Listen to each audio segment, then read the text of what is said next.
예, 오늘은 한국교회가 맥주감사절로 지키는 주일입니다.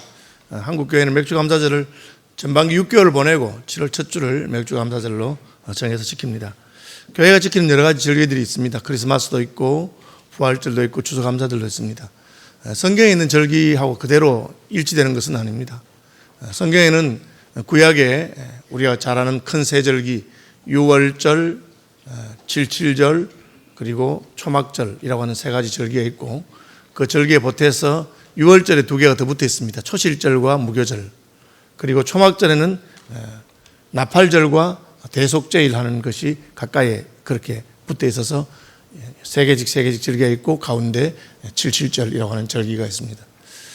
그래서 절기는 사실은 예수님의 오심으로 말미암아 다 완성이 되었죠. 그래서 우리는 더 이상 유월절을 지키지 않습니다. 또 초막절 같은 것도 지키지 않습니다.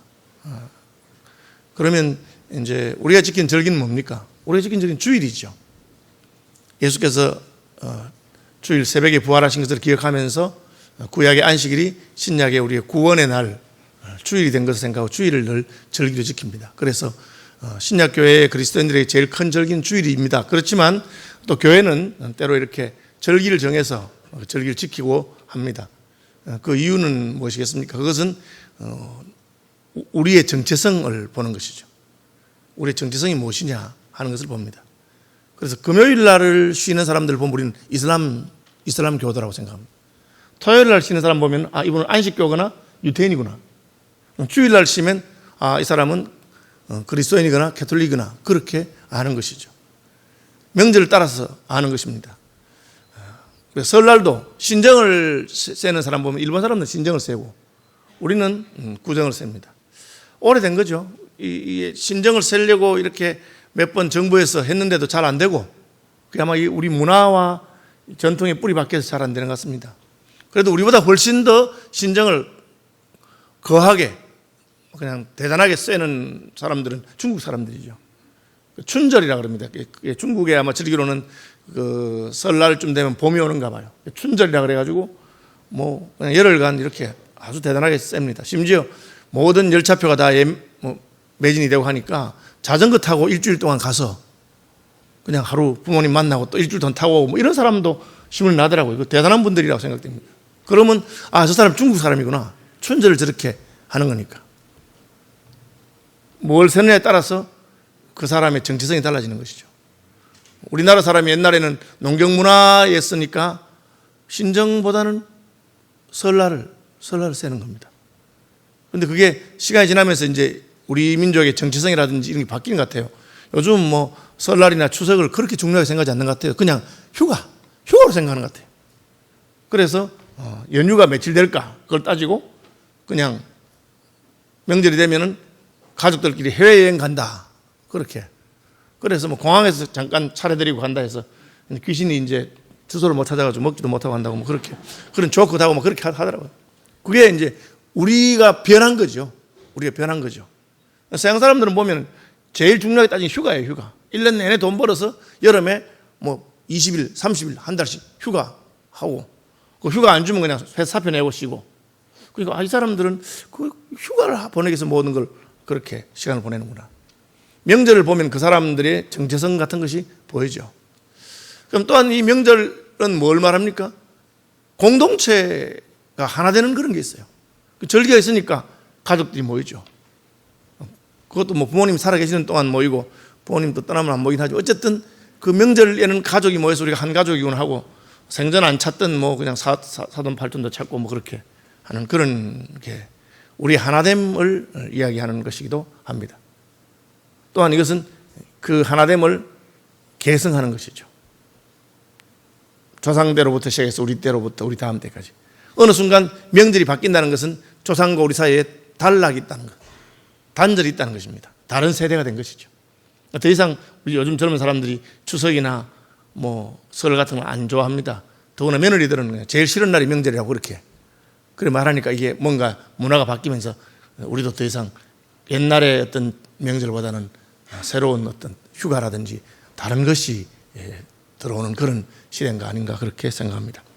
어쨌든 명절은 사회적이고 문화적인 그 공동체 하나됨, 공동체 계승, 공동체 정체성 이런 것을 보여주는 것입니다. 성경에는 절기라고 하는 게 있습니다. 절기는 뭡니까? 절기는 특별한 공동체인 이스라엘 공동체에 하나님께서 명령하신 것인데 그 절기는 사회적 문화적이기보다는 신앙적 영적인 어떤 그 하나됨, 영적인 정체성을 보여주는 겁니다. 다시 말하면 이스라엘이 어떻게 해서 구원받아서 하나님의 백성이 되었는가? 하나님의 백성은 어떻게 살아가는가? 하나님의 백성의 하나됨, 하나님 백성의 출발, 하나님 백성의 삶의 양식, 그런 것을 보여주는 것이 절기라고 할 수가 있습니다. 제가 조금 전에 설명한 7개의 절기가 있습니다. 6월절과 관련해서 3개의 절기가 있습니다. 1월 14일 밤부터 지키는 6월절이 있습니다. 그리고 6월절 다음 날부터 지키는 무교절이라고 한 주간 동안 이 교할 때, 교는 누룩, 이스트를 말합니다. 그러니까 반죽에다가 이스트를 안 넣으니까 부풀지 아니하는 딱딱한 그냥 밀빵을 먹는, 포도에 이게 누룩이 안 들어가면 포도가 발효 안 되면 그냥 생포도주겠죠. 생포도즙이고 발효되면 포도주가 되는 그 누룩이 없는 것을 말합니다. 그리고 거기에 보태서 초실절이라고 하는 게 하나 있어요. 초실절이 뭐냐? 6월절을 지키고 그 안식일 다음 날 첫 이삭을 가지고 하나님께 드리는 그런 절기입니다. 원래 6월절은 양을 잡아서 드리는 절기잖아요. 양을 잡아 드리는 절기인데 이스라엘 백성들이 가나안 땅에 들어가니까 그 농사를 짓고 있거든요.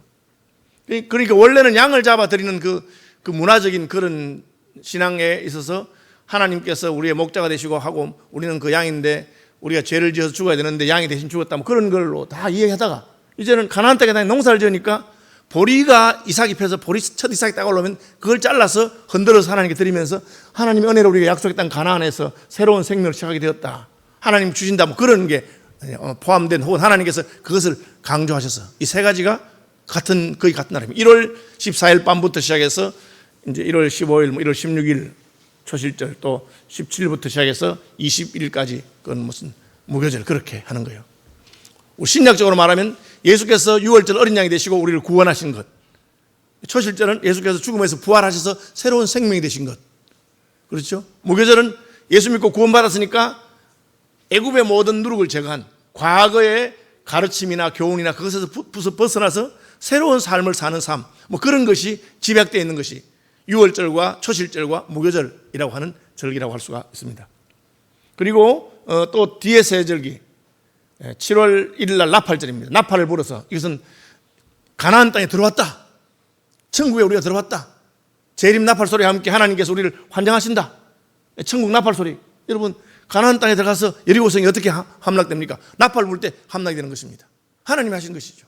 하나님께서 우리가 짓지 아니한 성을 주시고 짓지 아니한 집을 주시고 농장을 주시고 다 주신다, 하나님의 예비하심을 기대하는 나팔절, 그렇죠? 그리고 장막절, 7월 15일. 그 장막절은 이 땅에서 삶이 나그네인 것을 기억하면서 우리는 천국에 영원한 집이 있다, 일주일 동안 텐트를 쳐놓고 초막을 지어놓고 하는 그런 절기죠. 그리고 그 중간에 7월 10일 대속죄일이 있습니다. 하나님 앞으로 나갈 때, 지성소로 나갈 때 걸리는 것이 우리의 죄이기 때문에 1년에 한 번씩 제사장이 양의 피를 가지고 지성소에 들어가서 피를 뿌리면서 언약을 갱신하고, 우리는 비록 죄 많은 인생이지만 지성소로 들어가는 사람들이다, 하나님 앞으로 갈 사람들이다. 이 두 개가 큰 절기예요. 세 개씩. 그리고 그 가운데 딱 있는 것이 77절이라고 하는 것입니다. 그럼 77절은 왜 77절이냐? 6월절 다음 날부터 시작해서 77, 49, 7주간을 지낸 날이 77절이기 때문에 그렇습니다. 또 다른 말로 오순절이라 하는데, 오순할 때 순은 열이란 뜻이거든요. 오순은 50입니다. 그러니까 그날부터 시작해서 50일째 되는 날, 양편 넣기를 하면은 50일이고 이제 하루를 빼고 이제 그 다음 날부터 하루 이틀 하면은 49일이 되죠. 같은 것입니다. 77절하고는 오순절이라고. 맥추절이라고 하는 것은 그때가 바로 이 맥은 이제 맥이 대맥과 소맥이 있는데, 대맥은 보리고 소맥은 밀입니다. 그러니까 밀도 맥이라 하고 보리도 맥이라 합니다. 그런데 6월절 날 초실절 하는 것은 보리 추수입니다. 이스라엘은 보리를 먼저 추수하기 때문에 6월절 다음 날 첫 이삭, 보리 이삭을 딱 들어서 하나님께 드리고, 그리고 그때부터 49일, 50일이 지나면 이제 밀 추수가 이제 되는 거예요. 밀을 잘라서 드리는 것입니다. 그럼 날짜로 보면 이스라엘 백성들이 출애굽하면서 출애굽하는 달 아비벌을 정월로 바꿨어요. 달을 바꾼 거죠. 여러분 우리도 그런 거 아시죠? 뭡니까? 마치 하는 그 3월, 영의 3월이 원래는 3월이 1월인데 제뉴얼이 페브리에 들어가서 마치 3월이 된 거예요. 우리도 양력 음력 하는 것처럼 이스라엘의 종교력에 따르면 6월절을 1월 따릅니다. 근데 1월 15일이 6월절이고 1월 14일 밤부터 시작해서 6월절을 지키고 6월절 지킨 다음에 그날 밤에 6월절 밤에 여호와의 밤에 애굽의 모든 장자가 죽었기 때문에 바로가 항복하고 가라 해서 6월절 지키고 그 다음 6월절 날에 보따리 사들고 나온 겁니다. 그게 이제 보따리 사들어서 반죽 그냥 누룩 없는 그 반죽해서 그냥 가서 이제 출애굽하죠. 그리고 홍해를 건너죠. 홍해를 건넌 날이 초실절이다 그렇게 말하는 분도 있어요. 어쨌든 6월절 다음 날 초실절이고 그게 이제 1월 15, 16, 17일 그렇습니다. 그 다음에 한 달간 40일간 시내 광야를 지나서 그 광야에 도착하니까 3월 달이었어요. 그리고 3월 3일 날 하나님이 나타나셨어요. 시내산에서 하나님과 이스라엘 백성이 언약을 맺습니다. 무슨 언약이냐? 너희들 이때까지 애굽에서 바로를 섬기는 바로의 종이었지만 이제는 하나님께서 홍해를 가르시고 너희를 해방하시고 6월절을 지키고 해방했으니까 이제 너희는 내 백성이다. 너희하고 내하고 이제 왕과 그 백성으로서 언약을 맺자. 이게 시내산 언약입니다. 그게 3월 3일입니다. 여러분 보세요. 1월 15일부터 1월 30일까지 며칠입니까? 16일이잖아요. 14일부터 치면은 17일이 됩니다. 그렇죠? 그리고 2월달 30일. 이스라엘 달리면 한 달에 30일입니까? 그리고 3월 3일, 1, 2, 3. 딱 합하면 50일이 돼요. 그래서 그 3월 3일 날 하나님 앞에서 언약을 맺고 하나님 만난 것이 77절입니다. 구원받은 백성이 드디어 이제 하나님 앞에서 우리는 하나님을 섬기는 백성이 되겠습니다. 하나님 우리 하나님 되십시오 하니까 하나님이 직접 나타나신 거예요. 그 하나님 보니까 너무 놀라운 거예요. 여러분 고대 왕들은 자신이 그 위대한 분이다 뭐 높은 사람이다 하기 위해서 그렇게 하는 거예요. 모자 높이 서는 거는 키 크게 보이려고 하는 거고요. 다 뒤에 막 번쩍번쩍 하는 걸 보고 놀라라고. 그 에집트의 파라오가 뭡니까 여러분 뒤에 금으로 만든 거 있죠. 그게 코프라입니다. 코프라가 도구를 품고 펴 있는 것처럼 그 금으로 만들었어요. 그 사막에 햇빛이 비치면 번쩍번쩍 하는 게 굉장히 겁나고 두려운 거예요. 피라미드가 얼마나 큽니까? 그 피라미드를 보면 와, 저는 사람이 아니고 신인가 보다 그런 정도였는데 시내산에 와서 하나님이 나타나신 거예요. 하나님 나타나는데 이거는 뭐 피라미드나 무슨 건물 정도가 아니고 시내산 전체가 하나님의 보좌 화산이에요. 화산. 불과 연기 가운데 하나님이 임하니까 그 200만 명이죠. 장정만 60만 명 이스라엘 사람들이 보고 너무 놀라가지고 그 하나님의 영광을 보니까 이거 뭐 바로나 이런 거는 사람이 인위적으로 만든 거는 비교가 안 될 정도로 땅이 진동하고 불이 나고 연기 나고 거기서 부들부들 떨면서 하나님 족합니다. 제발 직접 나타나지 마시고 우리가 모세를 보낼 테니까 모세하고 말씀하십시오. 그래서 모세가 시내산에 올라가서 십계명 돌판을 받아가지고 온 것이죠. 구원 역사로 말하자면 하나님의 백성이 된 것을 확인하고 하나님의 언약을 맺은 그런 절기입니다. 우리가 구원받아서 이제는 하나님 백성으로 살겠다. 처음에 교회 나왔다가 예수 믿었다 이제 세례받고 이제 하나님 백성으로 살겠다. 그런 어떤 다짐이 있는 그런 절기라고 할 수가 있습니다. 역시 이제 가나안 땅에 들어가니까 농사 짓는 사람들이 약속의 땅 가나안에 들어가니까 거기는 이제 77절이 밀추수하는 때예요. 6월절부터 7주간을 세어라. 49일이잖아요. 날짜를 세어서 7주간 후에 그렇게 돼 있죠. 7주를 세일지니 곡식에 낫을 내는 첫날부터 7주를 세워 내 하나님 여호와 앞에서 77절을 지키라. 이게 무슨 뜻이냐? 제가 이스라엘에서 사역하신 선교사님들 이야기 들어보니까 그분들이 오래 산 분들이 하는 말이 이 6월절 다음 날 초실절 보리 추수를 시작하면서부터 그때부터 추수가 쫙 따라오는 거예요. 신명기 8장에 보면은 가나안 땅에 들어가면 7가지 곡식과 곡물이 있어요. 제일 먼저 보리, 그 다음에 밀, 곡물입니다. 그 다음에는 과일이 나옵니다. 포도, 석류, 감람, 올리브, 그리고 포도, 석류, 올리브, 무화과, 그리고 마지막으로 꿀. 이 꿀은 대추야자. 대추야자가 달기 때문에 꿀이라고 표현했는데 대추야자 그렇게 봅니다 보통.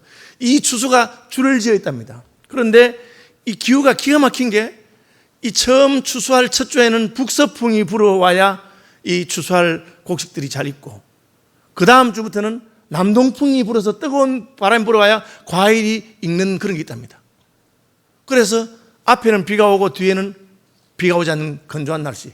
그게 이제 우기와 건기가 싹 바뀌는 그 계절이 딱 요때래요. 그러니까 농부들은 그걸 잘 알아요. 지금 이게 만약 좀 틀어져 가지고 비가 한 주만 더 온다거나 혹은 뭐 햇빛이 가뭄이 한 주만 더 온다 하면 농사를 망치는 거예요. 6월절 목축을 하던 사람이 가나안 땅에 들어와서는 그걸 늘 따지면서 헤아리겠는데 하나님이 야 이제 너희가 지금부터 첫 열매 보리삭 초실절을 이삭을 하나님께 잘라서 제사 드렸으니까 지금부터는 잘 헤아려 가지고 봐라 어떻게 하는가. 하나님께서 기가 막히게 딱 그 되면 날이 바뀌어서 이른 비와 늦은 비가 오고 그다음에 햇빛이 오고 해서 곡식들이 쫙 익게 되는 그런 것을 하시는 것입니다. 하나님이 이걸 뒤집은 적이 한 번 있었습니다. 사무엘서에 보면은 이스라엘 백성들이 왕을 달라고 하니까 하나님이 화가 나가지고 그래? 왕을 달라고? 내가 왕인데 왕을 달라고 하냐? 오냐? 너희가 원하니까 내가 왕을 준다. 근데 내가 마음이 많이 상했다. 그러면서 하나님께서 마음 상하신 표지로 지금은 비가 오지 않는 건기인데 천둥과 번개와 비가 올 것이 다니까 갑자기 막 타작마당에 막 비가 확 쏟아지는 그런 표시를 한 게 있습니다. 어쨌든 이 그 7주를 계수하면서 하나님께서 우리와 함께 하셨구나. 하나님께서 올해에도 자기의 자비와 긍휼로 우리의 농사와 포도주와 석류와 올리브와 무화과와 대추야자와 밀과 보리를 복 주셨구나 하는 그런 것을 하게 되는 그 추수에 잇따라 있는 그 절기와 관련된 그런 절기인 것입니다. 그래서 이 절기를 어떻게 지키라고 하느냐? 두 가지입니다. 하나는 하나님께 감사하는 것이죠. 하나님께 감사하는 것이죠. 하나님께 감사하면서 하나님을 기뻐하고 즐거워하고 하나님을 예배하고 하나님께 예물 드리는 것입니다. 오늘 본문에 보면 나와 있죠. 내 하나님 여호와 앞에서 77절을 지키되 내 하나님 여호와께서 내게 복을 주신 대로 내 힘을 헤아려 자원하는 예물을 드리고 11절 뒷부분에 내 하나님 여호와 앞에서 즐거워할지니라 그렇게 되어 있습니다.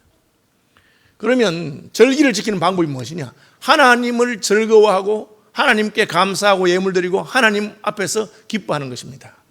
제가 말했죠. 우리 신약 교회에는 그런 절기들이 다 완성되기 때문에 우리는 더 이상 6월절도 안 지키고 맥주일도 안 지키고 안 지킵니다. 그럼 우리는 뭘 지키면 주일을 지킵니다. 그럼 주일을 지키는 방법이 뭡니까? 주일을 즐거워하는 것입니다. 주일을 날을 꼽아서 이제 월, 화, 수, 목, 금, 토 주일이구나 하는 거죠. 그죠? 깜빡 잊어버리겠다가 주일 아침인도 모르고 뭐 그렇게 하는 게 아니고 딱 헤아리는 거죠.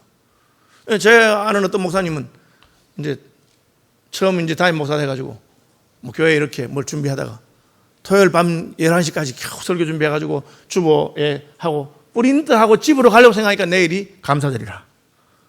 그럼 자기는 내일 감사절인 줄 모르고 그냥 아무렇게나 아니면 평소에 하는 설교 준비하니까 감사절이니까 어떻게 하면 좋겠어요? 지금 새로 할 수도 없잖아요. 어떻게 했나 모르니까 그냥 하고 주일날 광고해서 우리 교회는 감사절 한 주간 뒤로 다음 주에 지킵니다. 그렇게 교인들은 영문도 모르고 왜 그런가 이렇게 한다고 헤아리는 거죠. 다 헤아리 오늘 무슨 날인가. 주일날 딱 되면 오늘 주일이구나. 한 주간 동안 나 이렇게 살았지만 나는 내 정체성은 하나님 앞에 있구나 하고 하나님 기뻐하고 즐거워하는 것이죠. 자녀들에게도 그렇게 해야 됩니다. 저희들이 어릴 때는 교회 가는 것이 즐거웠어요. 왜? 교회가 제일 넓고 교회 가면 제일 재밌고 교회 가면 그래도 맛있는 간식도 주고 집에 가면 뭐 그냥 줄줄이 사탕으로 애만 많고 방은 좁고 그냥 아버지는 그냥 혼내주는 사람이고 그랬어요. 근데 오늘날은 그런지 모르겠어요.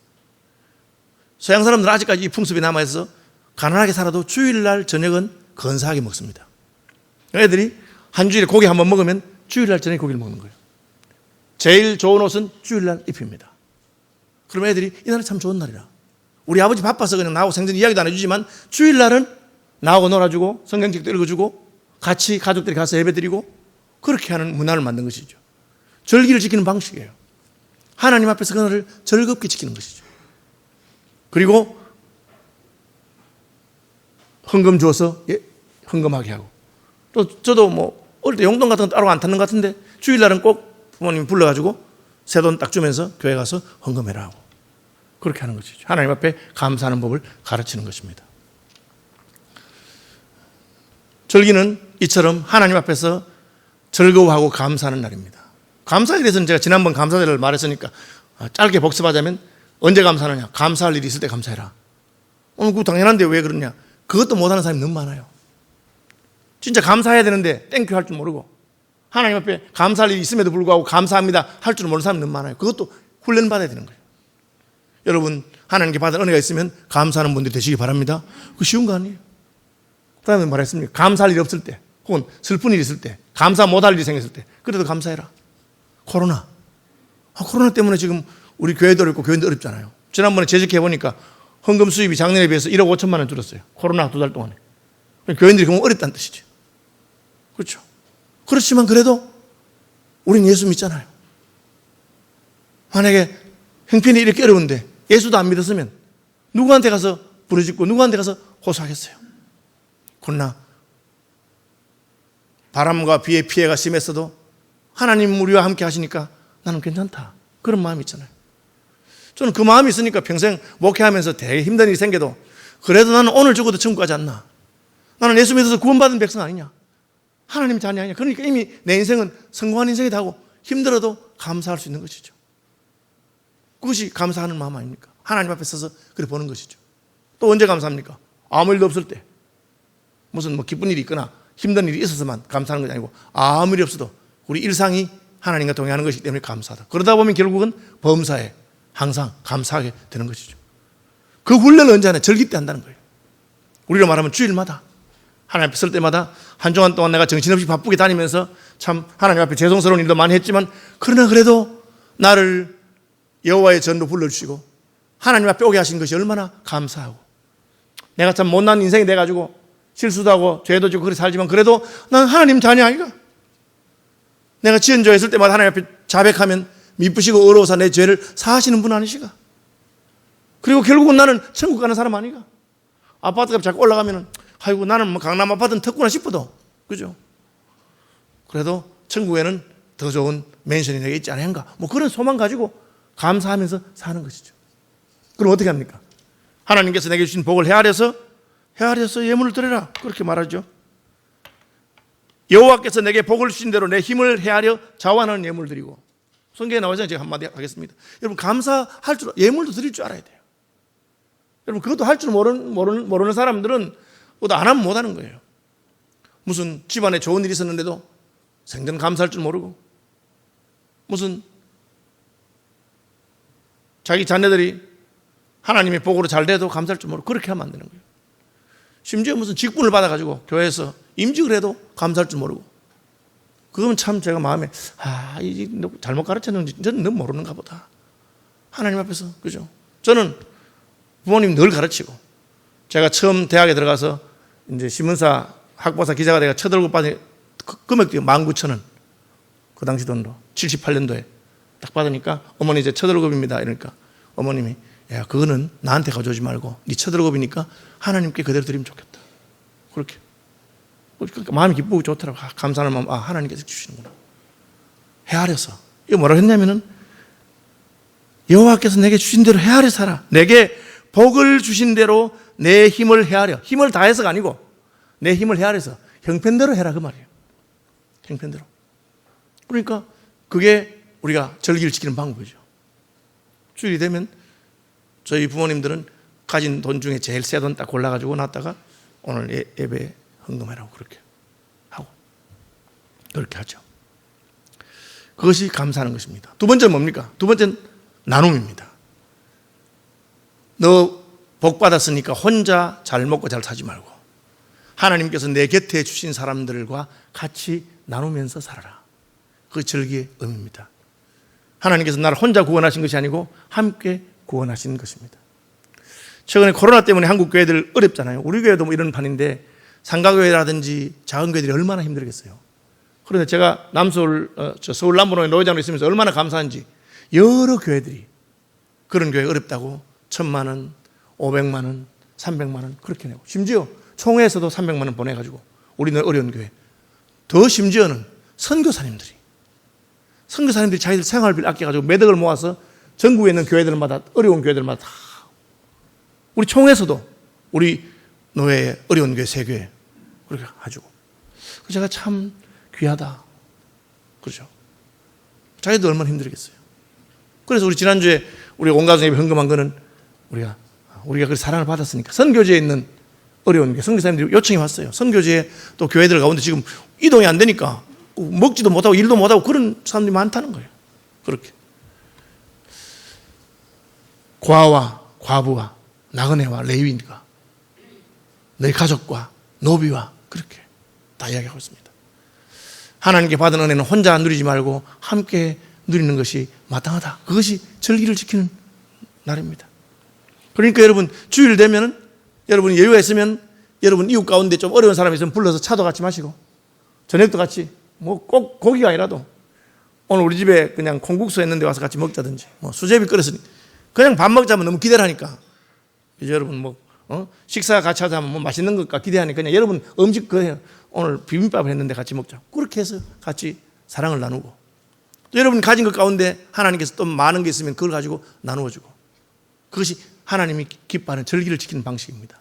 서양 사람들이 이게 남아있어서 저는 유학 생활 중에 그 저를 초대해서 주일 저녁 식사에 초대해서 제가 간 적이 있어요.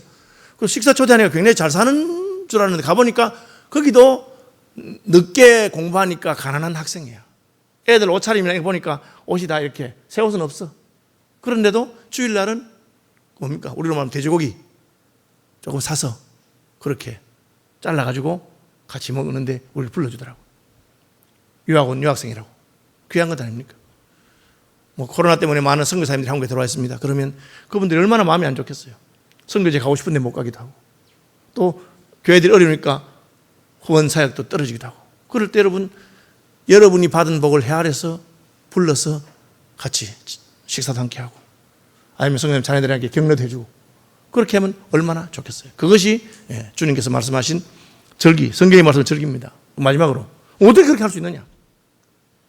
이게 안 되는 거예요, 여러분. 자, 오늘 제목이 뭡니까? 77절과 성령 충만이라. 구약의 첫 번째 77절을 하나님께서 언약을 맺으시고 계명을 주셨어요. 그 계명 다 옳은 거야. 우리가 아멘, 아멘 다 돼. 십계명 다 옳은 말씀이야. 그런데 살아보니까 안 돼. 못 살잖아요. 6월절 양을 잡아서 우리 구원받았어. 충분하냐? 충분하지 않아? 그래서 그것을 충분하게 완성시키기 위해서 6월절에는 예수님이 6월절 어린 양으로 오신 겁니다. 초막절에는 천국에 우리의 처소를 만나신 예수님이 구름 타고 다시 나팔 소리와 함께 오십니다. 그 중간에 뭡니까? 우리가 그 말씀대로 살려고 하니까 안 돼. 그래서 보내신 분이 77절 성령, 오순절 성령을 보내신 거예요. 우리 힘으로 안 되는 거죠. 어떻게 하면 됩니까? 성령 받으면 돼요. 여러분 성령 받으니까 초대교회 어떤 일이 났습니까? 예루살렘 교회가 부자 교회입니까? 아닙니다. 아니 예수님 주변에 있는 사람들이 부자가 없는데 무슨 부자 교회가 되겠어요? 가난한 사람, 어려운 사람 많았을 것입니다. 오죽했으면 먹는 게 없어서 교회가 먹는 걸 서로 감당해야 되는데 그런데 어떤 일이 생긴지 아세요? 바나바와 같은 사람은 자기 집을 팔아서 공개를 했어. 야 여러분 밥 잘 산다 밥 잘 산다 해도 아파트 팔아서 밥 사준 사람 봤어요? 그런 사람 없어. 그런 일을 한 겁니다. 여러분 부자라고 하는 건 아닙니다. 뭐 저는 잘 모르지만 저도 그 살아오는 동안에 좀 돈 있는 사람, 제가 볼 때 돈 있는 사람도 만난 적도 있어요.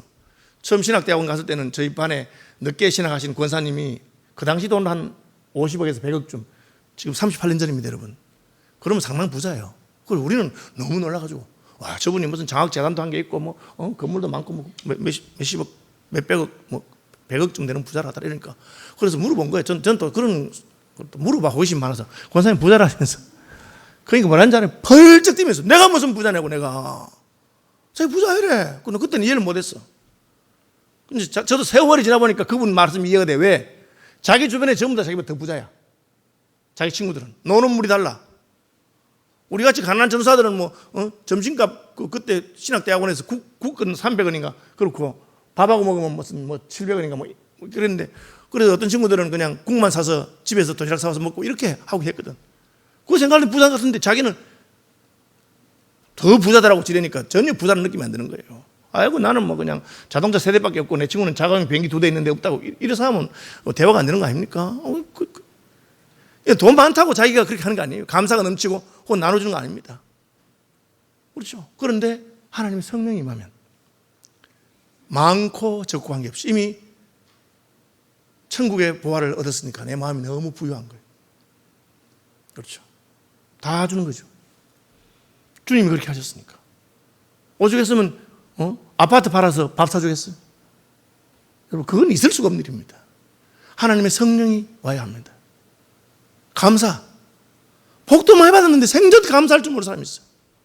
복도 많이 받았는데 우리가 볼 땐 저만하면 하나님이 참 사랑하셔서 복을 많이 줬는데 생전 감사하지 않아. 왜? 그게 되는 게 아니에요. 여러분, 90억 가진 사람은 10억만 보태면 100억 만들고 싶지. 그거 헐어서 주고 싶은 사람이 없는 거예요. 인생이 그런 거예요. 그러나 성령께서 임하시면 그렇게 할 수 있어요. 여러분이 하나님의 성령으로 충만한 자는 어떻게 할 수 있느냐? 이걸 뒤집으면 그대로 할 수 있어요. 성령 충만한 사람은 감사합니다. 성령 충만한 사람은 즐거워합니다. 제가 말하죠. 부장, 회사 다니면서 부장 이상 되면 이게 내려가, 이게 밑으로. 그 높은 사람의 뜻이야. 회사 가서 딱 인상, 입술이 내려가가지고 딱 인상 써주면 다 높은 사람의 뜻이야. 신입들은 전부 다 생글생글 웃음이 다 올라가. 예수 믿어 우리는 올라가야 돼요, 이게. 나이가 들어도. 해보세요. 잘 안 됩니다, 나이 들면. 이 처져가지고 안 되는 거예요. 그러나 주님 안에서 성령 충만 받으면 즐겁고 감사해요. 남이 볼 때는 쟤는 뭐 요즘 잘 나가는 것도 없고 젊을 땐 잘 나갔지만 지금은 이제 그 옛날보다 수입도 줄고 형편도 안 좋은데 왜 저렇게 좋아하나? 왜? 아내 마음속에 참된 평화와 기쁨이 있고 성령께서 계시기 때문에 그런 거죠. 여러분, 있을 때만 나눠주는 거 아니에요. 없어도 얼마든지 나눠줄 수 있습니다. 꼭 무슨 워크힐 뷔페에 가서 뭐 그걸 사줘야 되겠습니까? 여기 아트산 밑에 가면 3,500원짜리 순두부 그것도 맛있어요. 얼마든지 마음만 있으면 할 수 있는 겁니다. 왜? 하나님의 성령이 있으면. 여러분, 절기를 맞이할 때마다, 주일 맞이할 때마다 나는 내 마음속에 감사와 기쁨이 넘치는가? 나는 나누고 싶은가? 주고 싶고. 주 예수의 친히 말씀하신 바 주는 것이 받는 것보다 복이 있다 하심을 기억할지니라.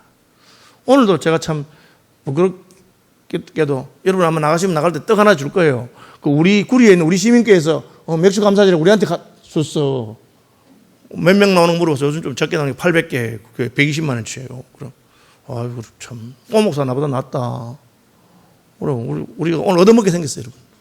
아마 우리 밥 안 준다고 해서 불쌍히 여기셨는지 뭐 하나씩 받아가십시오. 감사하고 나누어 주는 게 얼마나 귀한 것입니까? 그냥 됩니까? 그래서 오순절날 77절날 성령을 보내셔서 하나님 영이 우리 속에 들어오니까 내 입술에는 감사와 기쁨과 찬송이 넘치고 내 손은 하나님께 주셔서 헤아려서 나눌 수 있도록. 우리가 모든 사람을 다 하진 못하지만 여러분 같이 있는 가족이나 이웃이나 형제나 하는 것이 성령 충만한 그리스도인들의 특징이고 우리가 절기를 지키는 방식입니다. 성령 안에서 그런 그리스도인들 됩시다.